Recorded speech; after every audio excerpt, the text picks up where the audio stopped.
Bien, pues continuamos con la serie Viviendo su Palabra. El tema de esta tarde es dejémonos conducir por su palabra. Sí. Dejémonos conducir por su palabra. Sí. Estamos acercándonos a la recta final de la serie. Quedan unas 5 o 6 semanas, 5 o 6 temas a la serie. Y durante toda la travesía de esta serie, vaya la redundancia, hemos sido desafiados a crecer en nuestra dependencia y confianza en su palabra, ¿no? Y a desarrollar una comunión mucho más estrecha con su palabra. Ese es el propósito, ¿no? De viviendo su palabra. Una de las bases que poníamos en la serie es que la Biblia es lo que dice que es y tiene el poder de hacer lo que dice que hace. Estamos convencidos de eso. Sí. La Biblia es lo que dice ser y tiene el poder de hacer lo que dice que hace. Sí. Estamos convencidos de eso. La Biblia es eterna, es segura, es pura, totalmente confiable y, como dice el apóstol Pablo, ¿no? Es inspirada por Dios, por tanto es útil para enseñar, para redarguir, para corregir, para instruir en justicia, a fin de que el hombre de Dios sea perfecto, enteramente preparado para toda buena obra. Entonces, aun cuando ciertamente no podemos entender del todo lo que está escrito y en nuestra limitada humanidad, ¿no?, podamos quedar ajenos a la comprensión total de todas sus palabras, ¿no?, y de sus planes, su Santo Espíritu nos lleva al descanso. Sí, pues la palabra misma nos afirma que todas sus demandas, así como sus estatutos, son totalmente convenientes para nuestras vidas. Quizá no lo puedo entender del todo, pero lo que sí sé es que todo lo que está ahí es conveniente para mí y para los míos. Sí. Y hacia allá nos lleva el Espíritu Santo. Sí. Entonces, el conocimiento y la claridad de que la Biblia es la palabra de Dios, ¿sí?, en este conocimiento y en esta claridad es donde encontramos luz y dirección para nuestras vidas. Si nosotros no tenemos claro esto, la Biblia no tendrá autoridad sobre nosotros. Y la pondremos pues como un buen consejo de mi abuelo, mi abuela, mi papá, mi mamá. ¿Sí? Pero hasta ahí llegará. Pero no tendrá el peso y la relevancia que debe de tener en nosotros como palabra de Dios, es decir, como máxima autoridad. Sí. Entonces, cuando nosotros entendemos esto, que la Biblia es la palabra de Dios, en donde podemos, repito, encontrar luz y dirección para nuestras vidas, esto nos lleva a la sujeción de su autoridad. Y entonces nos lleva a alinearnos a sus parámetros. Ya no es lo que yo creo, lo que yo pienso, sino es qué es lo que dice la Biblia. Por cuanto entiendo que es palabra de Dios, repito, máxima autoridad. Sí, cobra sentido, ¿cierto? Entonces, cuando nosotros nos acercamos a ella con un corazón correcto, es decir, en humildad y sin prejuicios, los ojos de nuestro entendimiento son abiertos. Sí. Es decir, la correcta visión de la vida es mucho más clara. Es mucho más precisa. No solo es claro, ¿verdad?, en cuanto a quién es Dios, sino también en cuanto a quién soy yo. En cuál es mi posición delante de Dios. Ahora, en cuanto a la obra de la cruz, toma un papel central. Cobra todo sentido. Sí. Miren, al Papa Francisco le hicieron una pregunta respecto a la muerte de Jesús. Y cito literalmente la respuesta. Dice, cuando a mí me hacen una de estas preguntas, ahí póngale un acento argentino, ¿no? ¿No? Cuando a mí me hacen una de estas preguntas, confieso con toda sinceridad, no sé responder. Pero usted estudió filosofía y teología, pero no sé responder, dice el Papa. ¿Sabe por qué? Porque no hay respuesta. Lo único que me viene es mirar el crucifijo y preguntar, ¿por qué Dios dejó sacrificar a su Hijo? Tampoco hay respuesta. En otra ocasión, él se refirió a la muerte de Cristo en la cruz del Calvario como el mayor fracaso de Dios. Sí. Ahora, no nos debes de escandalizar, ¿no? Este tipo de conclusiones de cara a acontecimientos bíblicos son producto de una ignorancia, mis amados. Y no hablo de una falta de conocimiento. Son dos cosas distintas. Sí. Ignorar la palabra de Dios, pasar por alto sus dichos, nos puede llevar a una terrible ceguera espiritual. Sí. Repito, no hablo de falta de conocimiento, porque el Papa Francisco no es falto de conocimiento. Sí, por supuesto que no. Pero ignorar la palabra de Dios, sí, pasar por alto lo que Dios dice, nos puede llevar a una terrible ceguera espiritual, al punto de no ver con claridad la justicia efectuada en la cruz del Calvario. Y nos limitamos a solo ver a un hombre inocente muriendo por su pasión. Y sí, ciertamente veo la cruz y soy conmovido por ver sangre, soy conmovido por ver sufrimiento, por ver dolor, pero no alcanzo a ver la justicia divina. No alcanzo a ver mis pecados clavados en esa cruz, no alcanzo a ver redención para mi deuda, por tanto permanezco en la misma manera. Y puedo ver la pasión de Cristo y lloro, porque me conmueve. Porque veo a un hombre siendo torturado injustamente y me conmueve y me duele. Es humano, ¿no? Pero eso no significa que hemos entendido la profundidad espiritual de lo que eso significa. ¿Por qué? Porque estoy ciego. ¿Por qué? Porque he pasado por alto lo que dice la palabra de Dios. Sí. Cuando nosotros vamos a las Escrituras de manera humilde, por eso menciono el hecho de acercarnos a la palabra con un corazón correcto. Sí. Pero cuando nosotros vamos a las Escrituras humildemente, jamás podremos entender, ¿sí? Cuando nosotros no vamos a las Escrituras humildemente, jamás podremos entender por qué Dios permite nuestros desiertos y aflicciones. Sí. Jamás podremos sacar provecho del dolor y la angustia.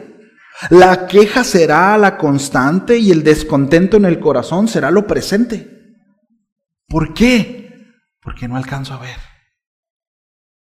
No habrá esperanza y sin duda la motivación de vivir en cualquier momento puede esfumarse. ¿Por qué? Porque no alcanzo a ver. He resistido. ¿Ven por qué es importante conocer la palabra de Dios y acercarnos a ella con la mayor disponibilidad? Y me refiero a la disponibilidad de ser escudriñados, nosotros, por la palabra. Mis amados, si al leer la Biblia no permitimos que ésta nos lea a nosotros, estamos perdiendo el tiempo. Porque el solo acercarnos a la Biblia para poder adquirir conocimiento se quedará ahí, pero no habrá una mayor trascendencia, no habrá un efecto de cambio en nosotros. Es su palabra la que nos muestra su plan de salvación, es su palabra la que nos muestra al Hijo, es su palabra la que nos muestra la gracia, la revelación, ¿verdad? Por supuesto, de su Santo Espíritu. El Espíritu nos lleva a la palabra. Él nos enseña todas las cosas. Él nos recordará todas las cosas. ¿Cuáles? Las que están escritas. Sí. Es su palabra quien nos brinda la verdad, la única verdad existente, absoluta. Sí. Entonces es a través de su palabra que tenemos acceso a sus consejos, a sus pensamientos, que por cierto la misma Escritura dice que son pensamientos de paz y no de mal. Sí. En una ocasión, hace un tiempo, platicaba con un buen amigo, en su momento alguien cercano, y hablábamos acerca del sufrimiento y el dolor, ¿no? Y para él era incomprensible que Dios permitiera el sufrimiento y el pesar en los suyos. Él decía que no se debía de predicar este tipo de mensaje en los púlpitos, porque lo que llevaba era a alejar a los hombres de Dios. Él decía, yo jamás permitiría que mis hijos sufrieran. ¿Cuántos han pensado eso? Yo jamás voy a permitir que mis hijos sufran. Sí. Bueno, ese pensamiento parece un tanto piadoso y bueno, ¿no? Es decir, si usted me pregunta directamente, ¿tú quieres que tus hijos sufran? Pues la respuesta lógica es, pues no, ¿verdad? No quiero. Sí. Sin embargo, mis amados, cuando nosotros vamos a la luz de las Escrituras, ¿sí? Y dicho lo que ya he mencionado en la introducción, es decir, que la palabra de Dios está por encima de lo que yo pienso y lo que yo creo y lo que yo considero, ¿sí? Nos damos cuenta que muchas veces ese tipo de pensamientos está un tanto errado, ¿no? E incluso puedo decir que lleva así como una cachetadita, como cuando le pega una cachetadita a la tortilla de harina de frijol, ¿no? Así con un poquito de machaca, ¿verdad? Y un pedacito de queso, corazoncito, un chopito, no le hace, ¿no? Y una rebanada de aguacate, algo sencillo, pues, ¿no? Un burrito así, algo tranquilo. Pero así también va embarrado el orgullo de repente en ese tipo de pensamiento. Porque sufro cuando veo a mi hijo sufrir. Y ya no se trata de él, se trata de mí. Ay, es que como, ay no, como. Toma, mijo, porque no quiero verte sufrir. No quiero que te enojes conmigo. No quiero sentirme mal yo. ¿Sí nos damos cuenta? No me quiero sentir mal yo. Ya no tiene que ver con él. Ni siquiera estoy pensando en lo conveniente. Estoy pensando en cómo me siento. En cómo me hace sentir eso. Sí. Entonces, para los padres, ¿sí?, que piensan así, les diré que en algún momento, y estoy intentando dar un ejemplo, ¿verdad? O hablo acerca de, yo no hablo, a ver, ninguno quiere que sufra, ¿verdad? Nuestros hijos, pero cuando nos aferramos a eso, ¿sí? Miren, en algún momento, si nosotros no balanceamos eso y no lo llevamos sujeto a lo que la palabra de Dios dice, en algún momento seremos avergonzados por nuestros hijos. Y el dolor nos alcanzará. Y será terrible, ¿sí? Ahora, no lo digo yo, lo dice la palabra de Dios. Voy a citar 3 proverbios y luego remato con un texto en hebreo que ahorita vamos a ir para allá. Dice, el que detiene el castigo a su hijo aborrece. No, pero si yo lo amo tanto. ¿Cómo, pastor? Bueno, así dice la Biblia. El que detiene el castigo a su hijo aborrece. Proverbios 13:24. Fíjense. Mas el que lo ama, diga conmigo, el que ama a su hijo, desde temprano lo corrige. Y no significa que se levanta a las 5 de la mañana a estarle dando vara, ¿sí? La Biblia dice que desde temprano, ¿verdad? Por los del día, hasta, ¿no? Y hasta, ahí te va de lonche, mijo, ¿no? Porque no voy a estar en la escuela contigo. No habla de eso. Habla que desde una temprana edad, ay, pero está tan chiquito, sí, pero está lleno de pecado. Y necesita ser corregido. Necesita aprender. No, aquí todos nos vamos a identificar como papás. Necesita aprender a compartir. Así que si un día están peleando con él y es injusto el otro niño, trata a tu hijo, enséñalo a compartir al tuyo. Es tu responsabilidad. No corrijas al otro. No pelees por el otro. Pelea por el tuyo. Enséñale a tu hijo a compartir. Corrígelo desde temprano. Miren, el pelear por lo propio ya lo saben hacer.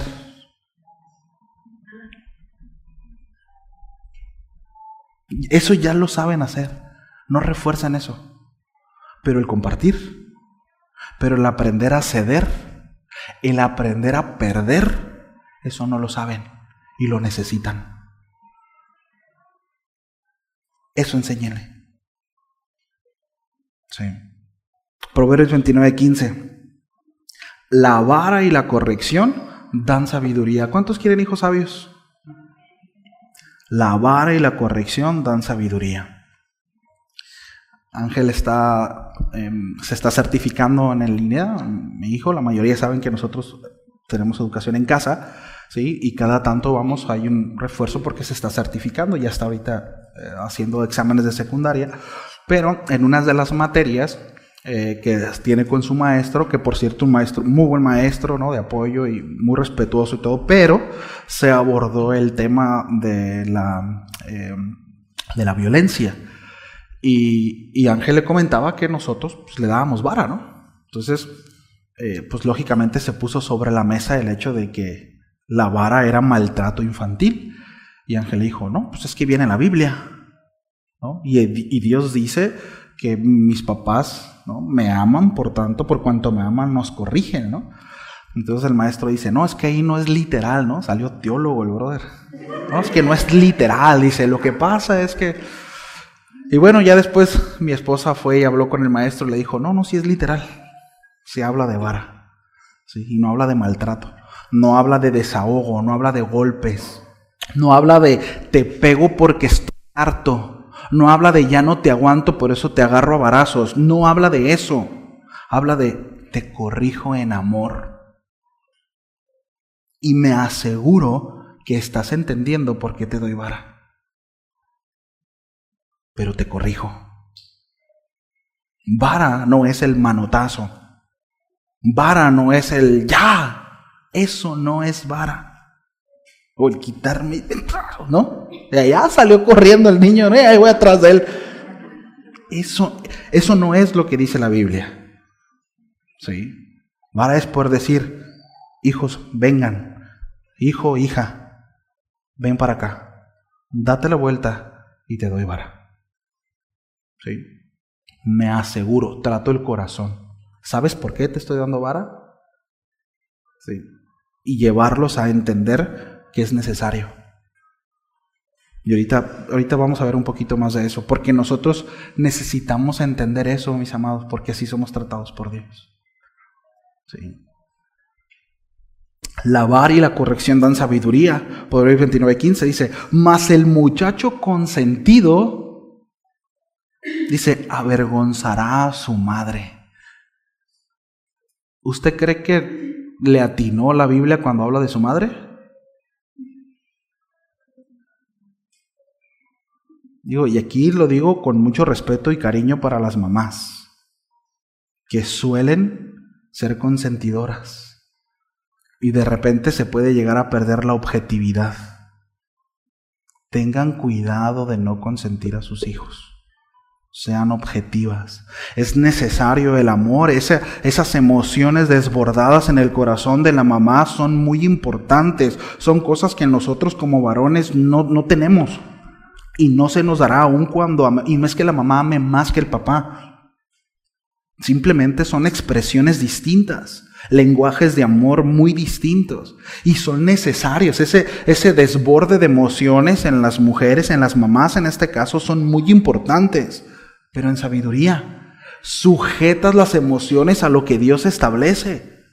Sujetas a la obediencia a su esposo. Sujetas a la obediencia a los acuerdos que se han establecido para la corrección de nuestros hijos. ¿Me explico? Eso es importante. El muchacho consentido dice avergonzará a la madre. Y le tengo otro. Proverbios 17:25. El hijo necio es irritación para su padre.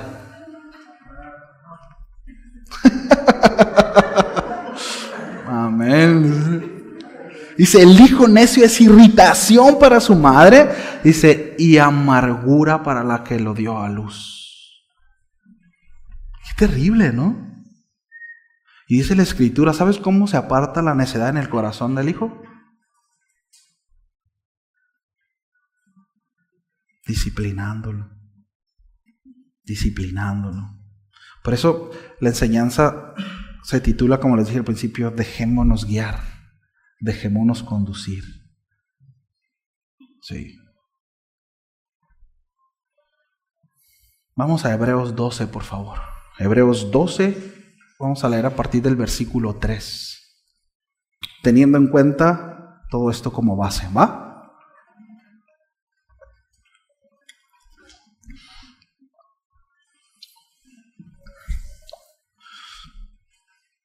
Qué fuerte texto, ¿no? El hijo necio es irritación para su padre y amargura para la que lo dio a luz.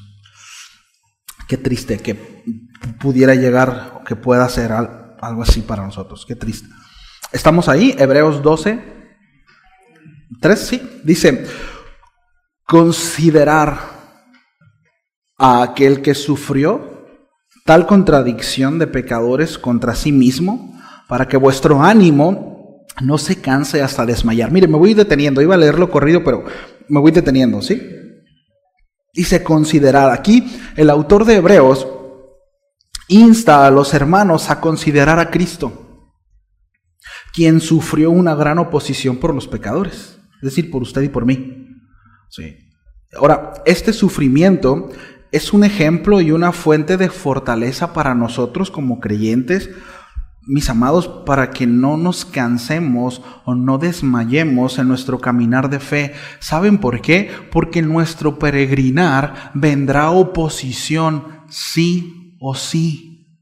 Y le tengo noticias, es Dios quien nos lleva hacia allá.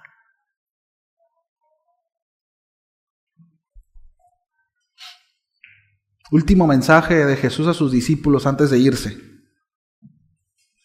En el mundo tendréis aflicción. Así concluyó. En el mundo tendréis aflicción. Pero confiad, yo he vencido al mundo. Ahí nos vemos. ¿Qué tan relevante es la conclusión del mensaje, mis amados?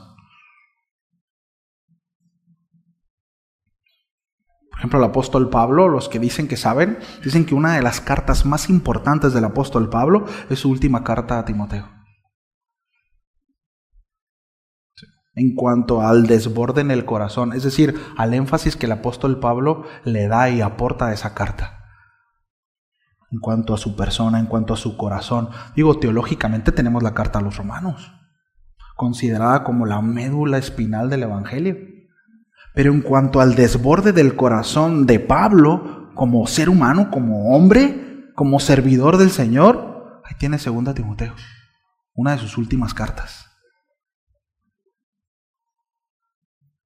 Muchos de los textos en esa carta se considera que fueron escritas el apóstol Pablo llorando. En el mundo tendréis aflicción, pero confiad. Sí. La figura de Cristo como un modelo de resistencia y perseverancia es central para poder entender la disciplina y el sufrimiento en la vida del creyente. Es importante. Mis amados, no me voy a cansar de decirlo. La persona de Jesús, la vida de Cristo es nuestro ejemplo por excelencia. Miremos a Cristo siempre. Dice el versículo 4, porque uno habéis resistido hasta la sangre, combatiendo contra el pecado. Sí. Aquí lo que dice el autor es que destaca que los creyentes a quienes se dirige precisamente esta epístola han sufrido hasta el punto de derramar la sangre en su lucha contra el pecado. Es decir, no han vivido esto como Cristo murió. Y esta comparación con el sufrimiento extremo de Cristo sirve para poner en perspectiva, mis amados, nuestras dificultades, lo que nosotros vivimos, lo que nosotros decimos, ¡ay no, qué injusto! Mis amados, cuando vemos la cruz, cuando vemos el precio que se pagó por tus pecados y mis pecados, la realidad es que nuestras luchas y nuestros sufrimientos son una caricatura. Terminan siendo vergonzosos y muchas veces hasta siendo justificaciones y simples excusas. Y ahora, no es mi intención menospreciar el dolor y la dificultad que alguno de aquí pudiera pasar, o que pasó, o que está pasando, o que pasará. No es la intención. Pero cuando volteamos a ver la cruz, Pero cuando vemos al justo pagar por los injustos, al verdaderamente justo, al que no se le halló pecado, al que no se le halló mancha, al que no se le halló falla alguna, eso es injusticia. Ay, es que no me saludó Bogdan. Ya me voy a ir de esa iglesia, ¿verdad? No hay amor. En la mañana escuchaba a Raúl, decía, saludos a Raúl si ya escuchar la enseñanza, pero decía Raúl, muchos se agüitan porque el pastor no me habló, usted tampoco me habló en la semana, decía Raúl, ¿no? Usted tampoco me habló en la semana. Entonces aquí el autor, ¿verdad? Por ejemplo, habla, ¿no? O sea, nos lleva a poder ver a perspectiva, ¿no? El sufrimiento de Cristo al nuestro. Repito, sin la intención de menospreciar el dolor. Pero al final, mis amados, el hecho de decir es que no sirvo a Dios porque no tengo dinero.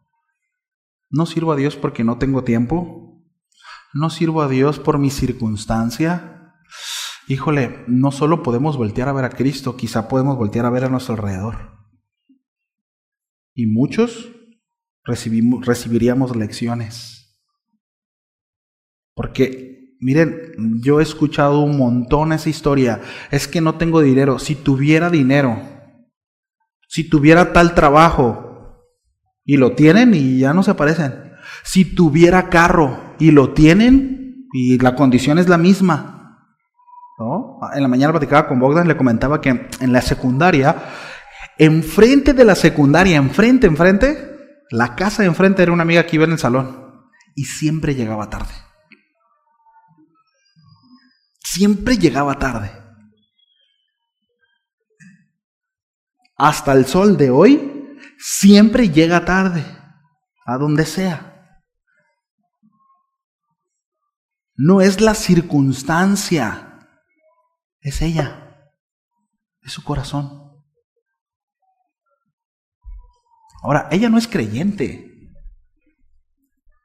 Nosotros sí. Cuando nosotros vamos al Señor y decimos, es que por eso no me doy en totalidad.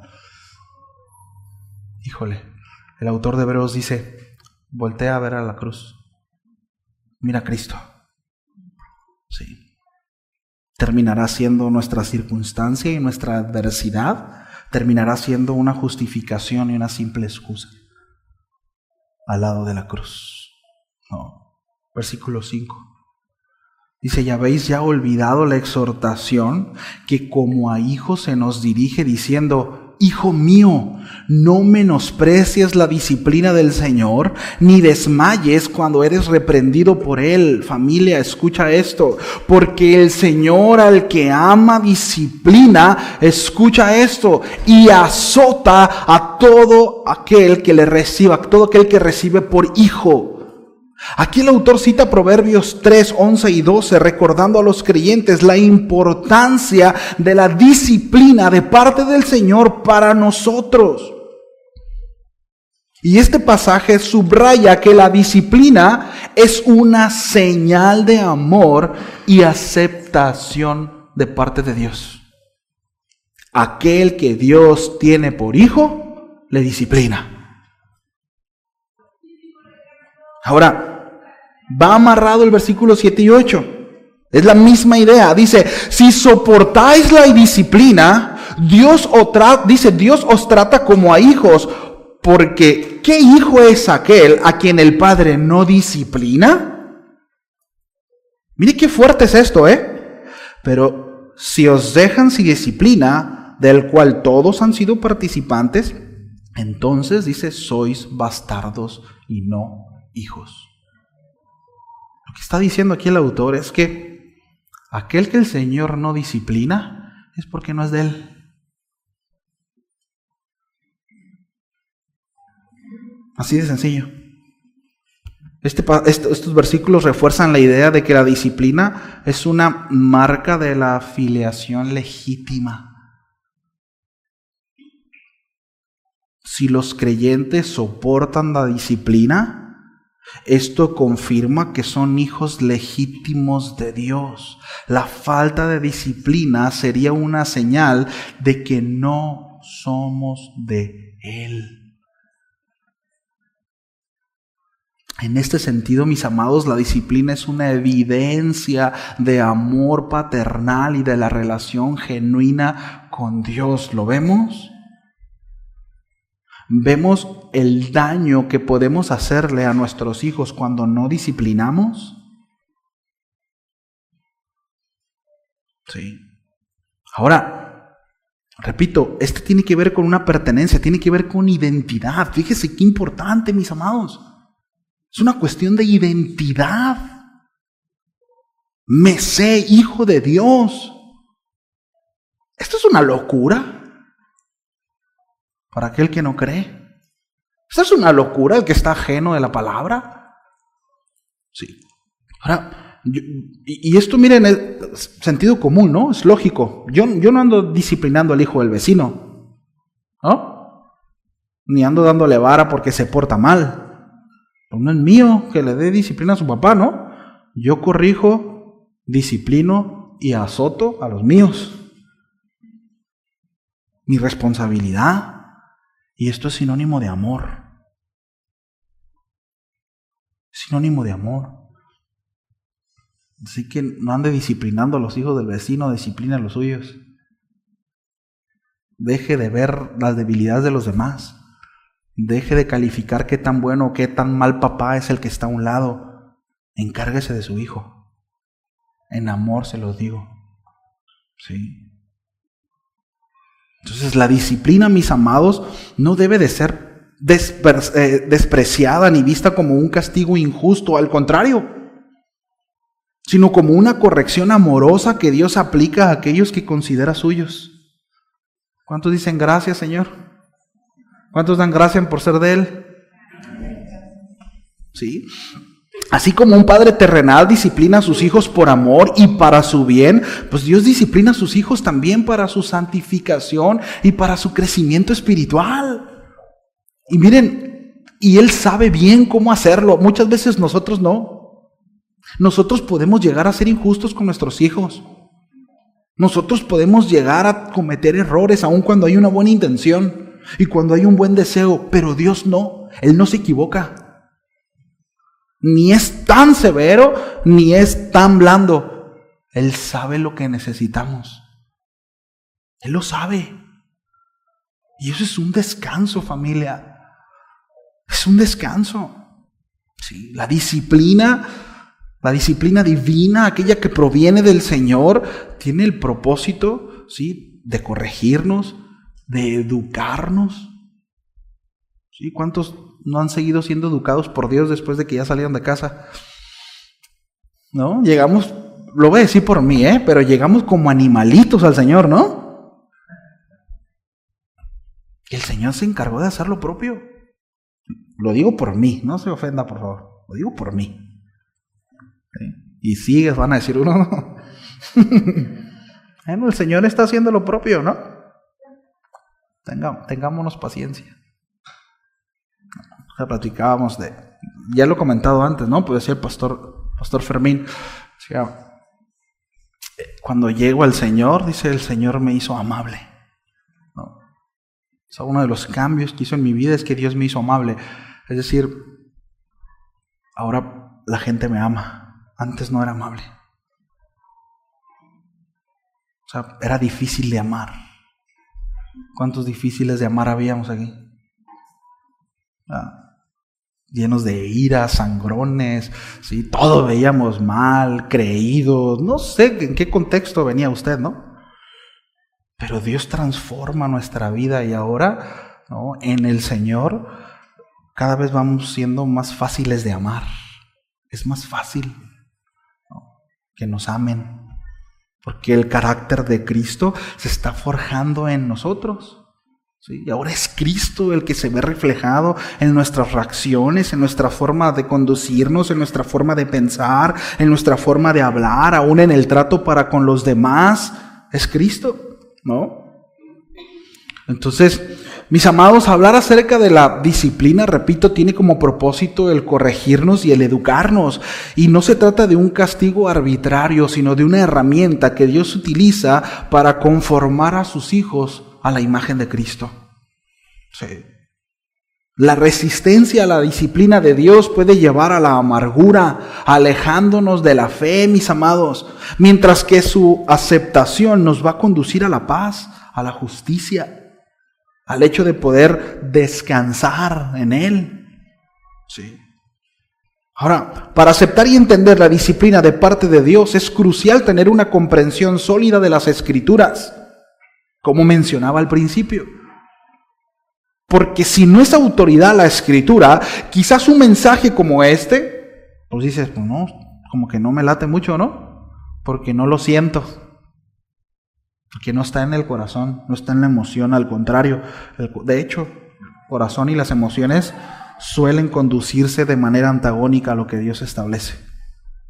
No. Entonces, sin esta perspectiva bíblica, podríamos ver la disciplina como una injusticia, como un castigo arbitrario. No. Como aquel amigo, ¿no? Aquella conversación que le decía al principio. Es que no concibo a Dios castigando, ¿no?, a sus hijos.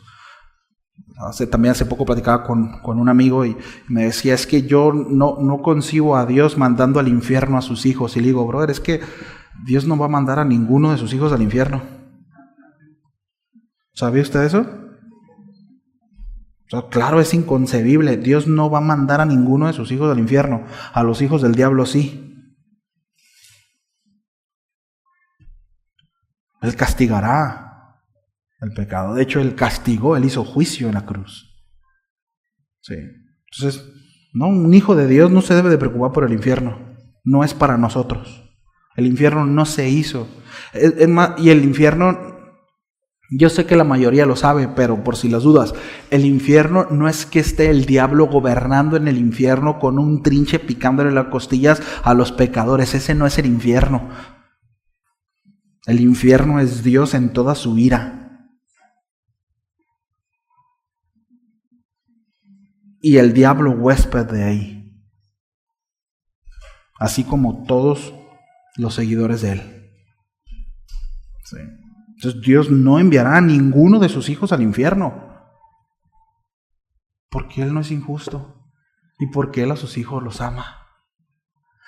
Por tanto, la disciplina, ¿sí?, y el proceso no tienen como propósito la destrucción. Diga conmigo, Dios no quiere destruirme.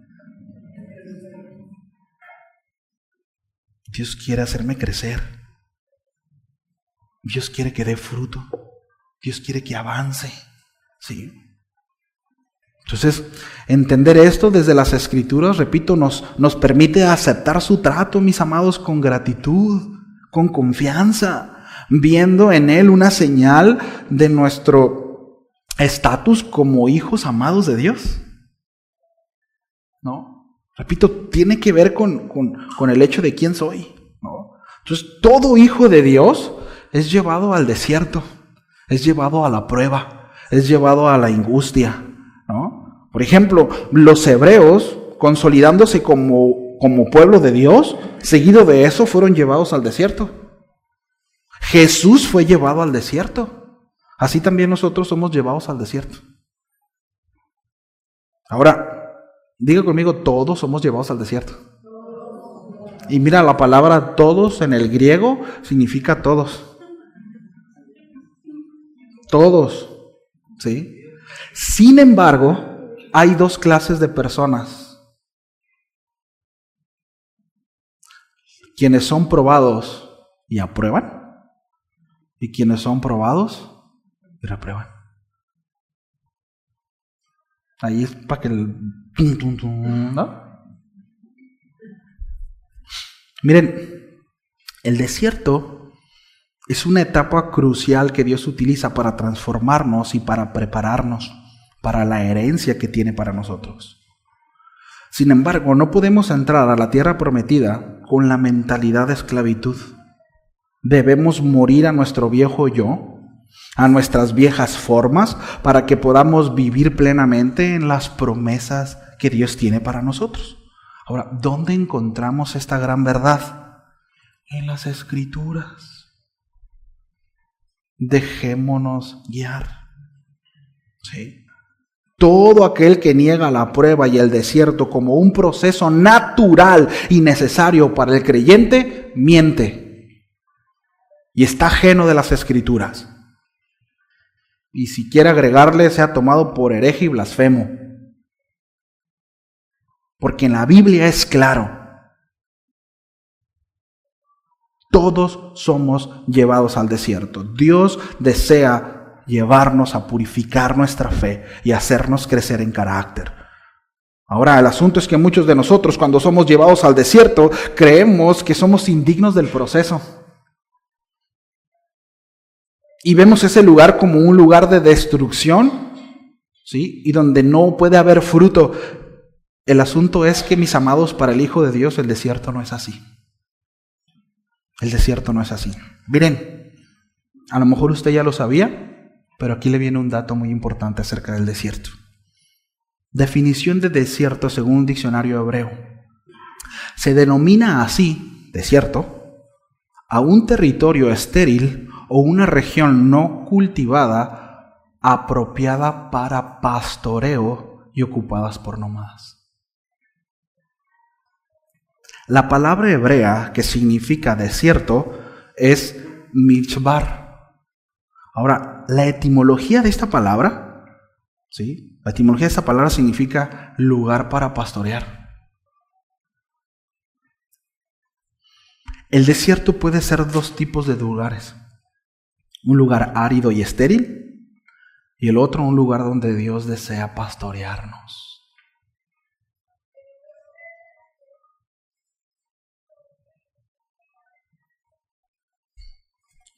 Porque en el dolor, en la angustia, en el sufrimiento, es cuando nuestro corazón se rompe y nuestros ojos miran al cielo y dicen: Señor, ayúdame.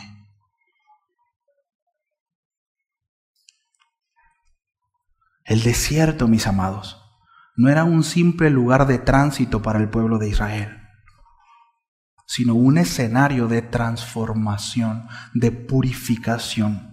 Dios los sacó de la esclavitud, pero ahora tenía que sacar la esclavitud de ellos. El desierto es el lugar donde Dios trata con nuestras quejas, con nuestras dudas, con nuestras murmuraciones, con nuestras incredulidades, etcétera, etcétera, etcétera. Es el lugar donde somos despojados de nuestra mentalidad de esclavos y moldeados para ser verdaderos hijos de Dios, listos para heredar sus promesas. El desierto es la muerte de mi viejo yo. Para entonces heredar la tierra prometida, el yo viejo debe morir. No podemos llevar con nosotros la mentalidad y los hábitos de esclavitud. Jesús enseñó esta misma verdad en el Evangelio de Juan, en el capítulo 12, versículo 24. Dice: de cierto os digo, que si el grano de trigo no cae en la tierra y muere, queda solo. Pero si muere, lleva mucho fruto. De hecho, seguido de eso, habla acerca de la autonegación, de morir a nosotros mismos.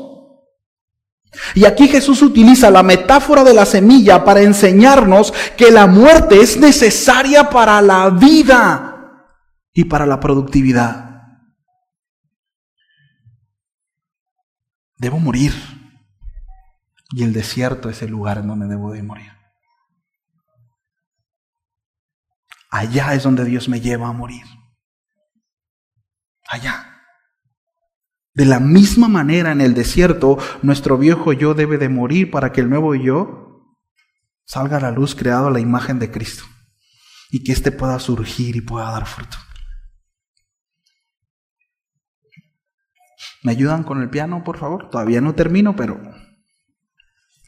por favor acompáñame a Oseas. Oseas 2.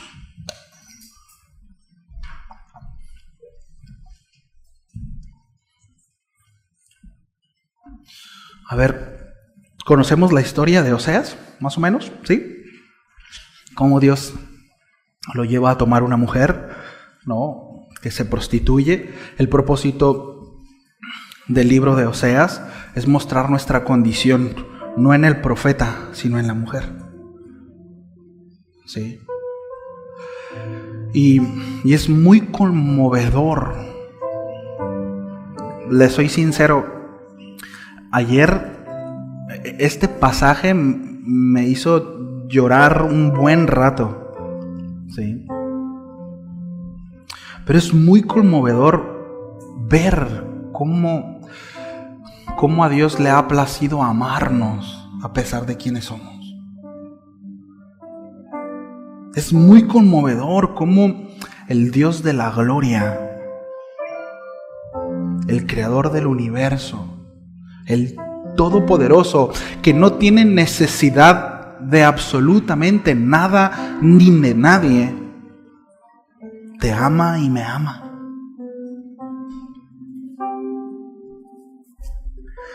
Aquí las palabras del profeta Oseas son utilizadas precisamente por Dios para describir qué es lo que el Señor había traído en ese caso a esta mujer, una condenación debido a su pecado. ¿Sí? Voy a leer desde el versículo 8. ¿Sí? Dice: ella no reconoció que yo le daba el trigo, el vino y el aceite, y que le multipliqué la plata y el oro que ofrecían a Baal. Por tanto, yo volveré y tomaré mi trigo a su tiempo y mi vino a su sazón, y quitaré mi lana y mi lino que había dado para cubrir su desnudez.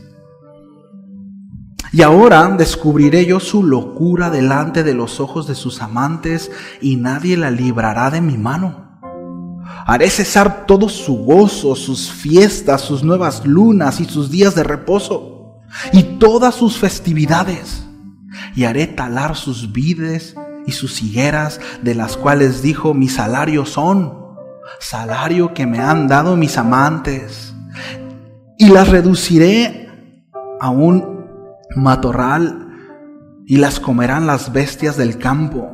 Y la castigaré por los días en que incensaba a los Baales, y se adornaba de sus arcillos y de sus joyeles, y se iba tras sus amantes, y se olvidaba de mí, dice Jehová. Sí, qué fuerte. Pero luego viene el versículo 14 y es un contraste tremendo.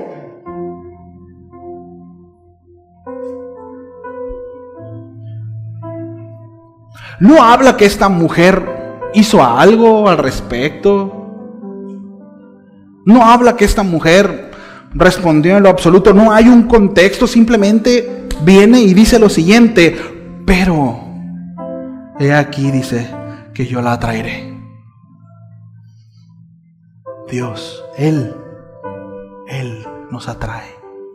Él nos llamó. Él me habló. Él te habló. Él tomó la iniciativa. No fuiste tú, fue Él. Él te llamó. Dice: y la llevaré al desierto.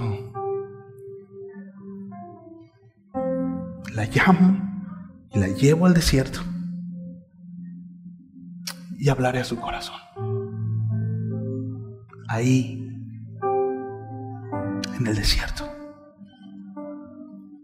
por amor.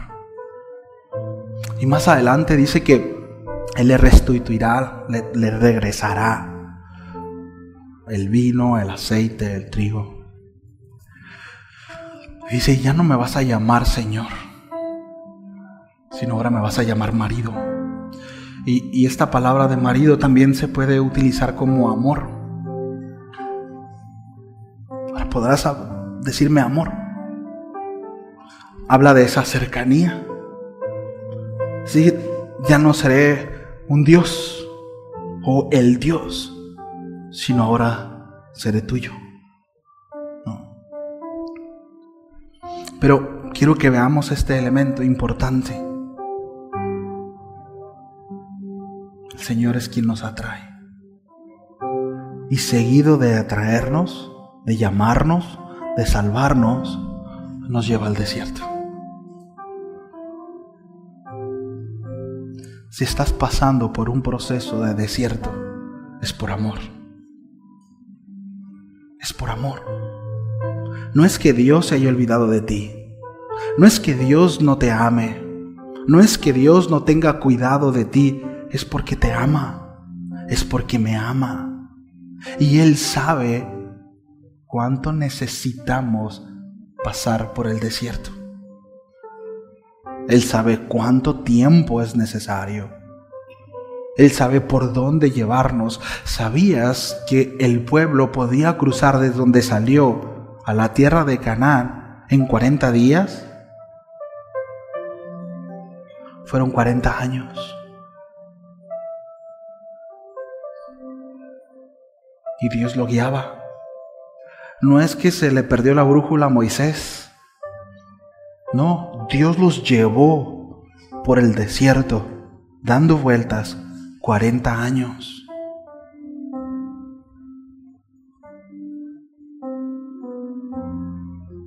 La necedad en el corazón, ¿hasta cuándo? Hasta que fue necesario. Lo más lamentable, amados, esto no habla de un proceso personal en cuanto al pueblo de Israel. No podemos calificar un acontecimiento de un pueblo como algo personal. Esto dice el apóstol Pablo, y todo esto aconteció para que nosotros entendiéramos y fuéramos instruidos al respecto. Esto habla de un trato general, ¿sí? Pero lo lamentable es que toda esa generación o todas las naciones que salieron de Egipto, todas murieron en el desierto. Es decir, se tuvo que erradicar la mente de esclavo. Hasta que no murió en el desierto la generación que tenía que morir y renació una nueva generación, fue que entraron a la tierra prometida. Y esto nos enseña a nosotros: ¿cuánto tiempo, pastor, voy a estar en el desierto? El tiempo que sea necesario, hasta que no mueras. Hasta que no mueras. Pero ya pasé por ahí. Bueno, ¿moriste en una totalidad? Creo que no. Va de nuevo. Va de nuevo. ¿Cuánto tiempo? El tiempo que sea necesario.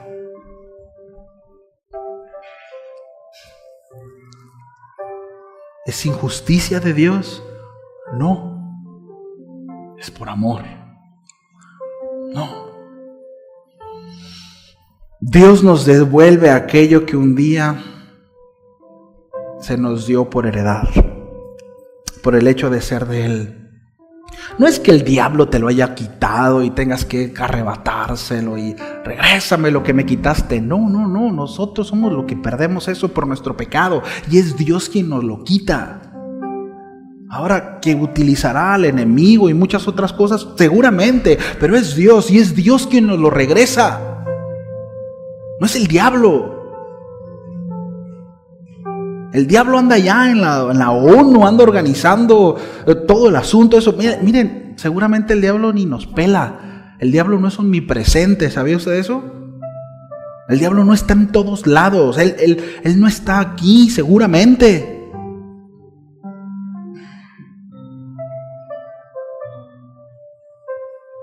Ahora hay, por supuesto que existen sus maquinaciones y por supuesto que hay resistencia y hay espíritus demoníacos y pues existe, la Biblia habla de eso.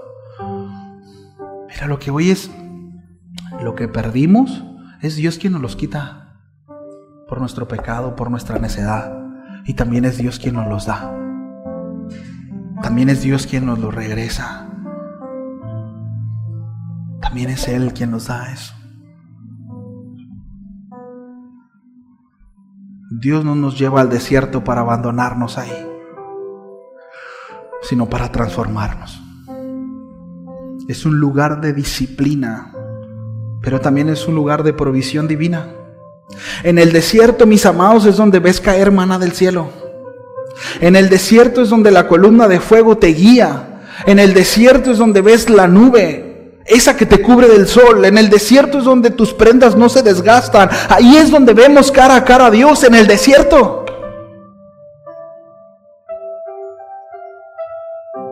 Dios proveyó maná, agua, dirección al pueblo de Israel en el desierto, mostrando que aunque estaban en un lugar difícil, su protección y su provisión siempre estuvieron con ellos.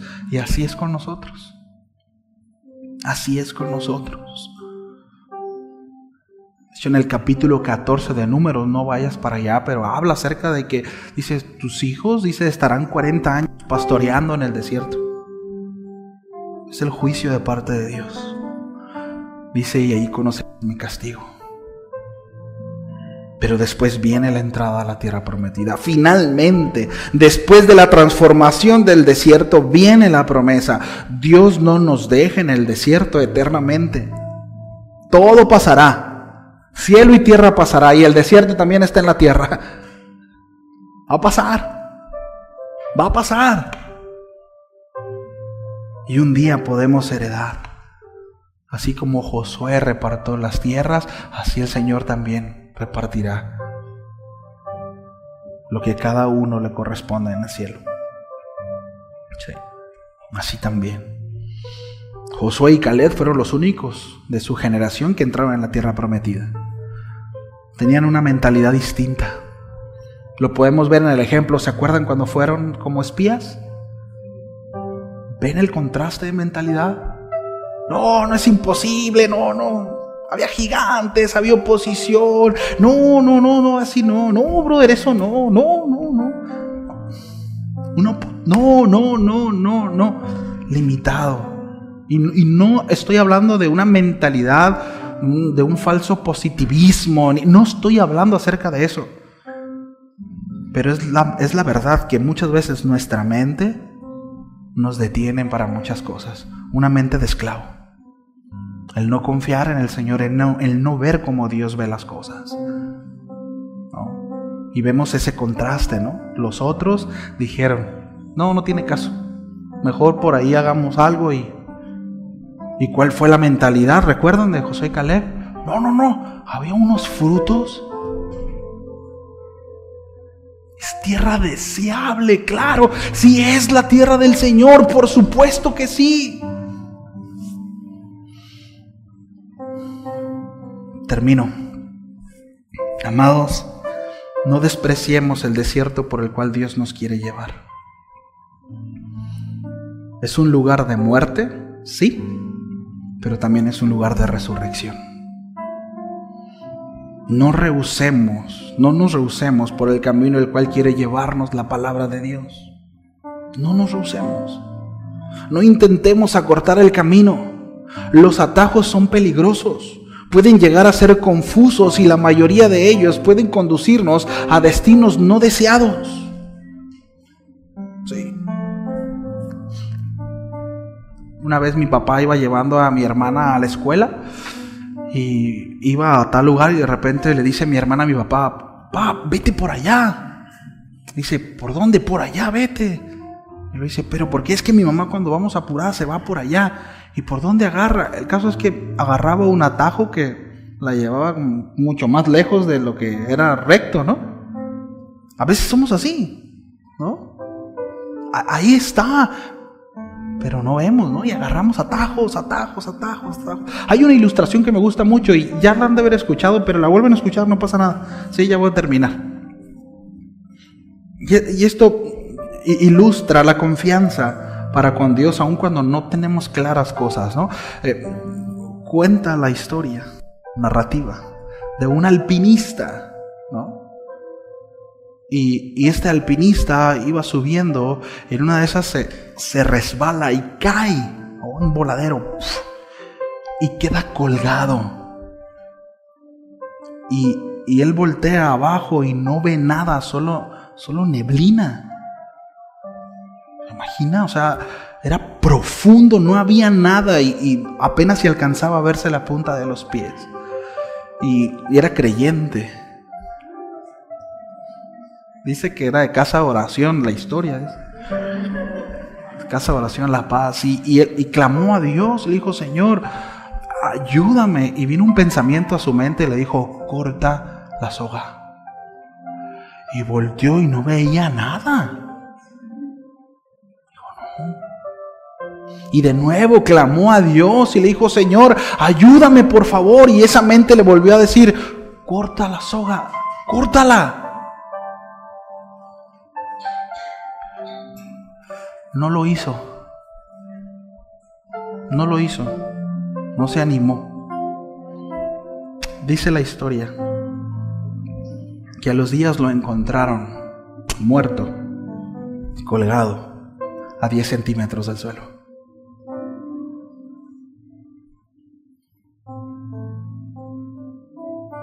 A veces Dios nos dice: corta la soga,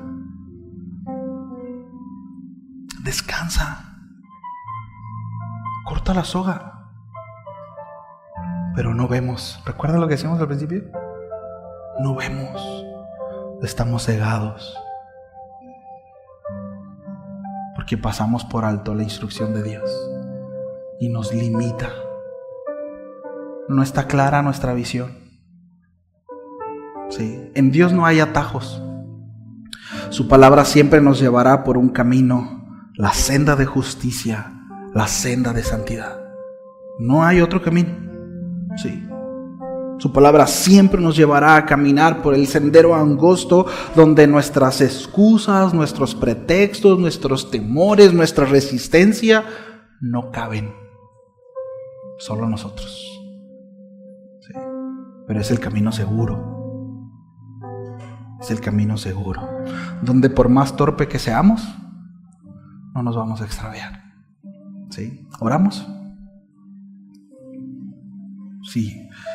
Dios habló a tu corazón esta tarde. Yo te animo a que ores ahí con tus propias palabras y le digas: Señor, gracias.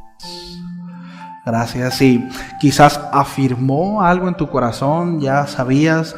Bueno, también dale gracias. Dale gracias si estás en ese proceso y ya lo tenías claro. Dile: Señor, gracias por afirmar esto en mi corazón.